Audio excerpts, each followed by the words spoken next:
بسم اللہ الرحمن الرحیم۔ السلام علیکم ورحمۃ اللہ وبرکاتہ۔ سونے جاگنے کی سنتیں اور آداب۔ پیارے پیارے اسلامی بھائیوں اور بہنوں، نیند بھی ایک طرح کی موت ہے۔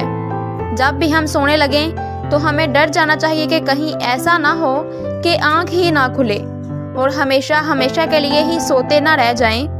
لہٰذا روزانہ سونے سے پہلے بھی اپنے گناہوں سے توبہ کر لینی چاہیے۔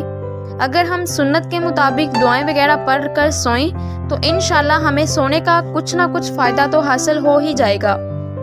سونے سے پہلے بسم اللہ شریف پڑھ کر بستر کو 3 بار جھاڑ لیں تاکہ کوئی موذی شے، نقصان پہنچانے والی چیز یا کیڑا وغیرہ ہو تو نکل جائے۔ سونے سے پہلے یہ دعا پڑھ لینا سنت ہے: اللہم بسمیکا آموت و احیا۔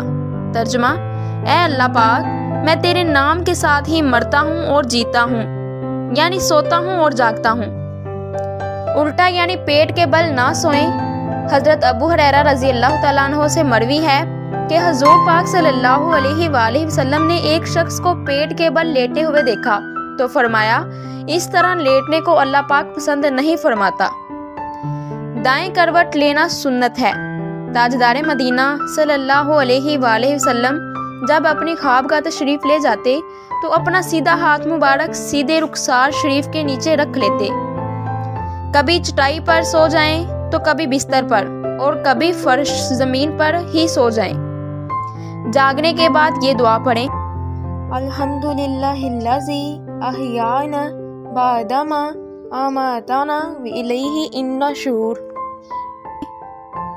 ترجمہ: تمام تعریفیں اللہ پاک کے لیے ہیں جس نے مارنے کے بعد زندہ کیا اور اسی کی طرف لوٹ کر جانا ہے۔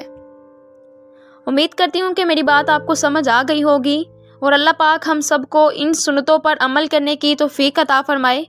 لہٰذا ویڈیو کو لائک کریں، شیئر کریں اور چینل کو سبسکرائب کر دیا کریں۔ شکریہ۔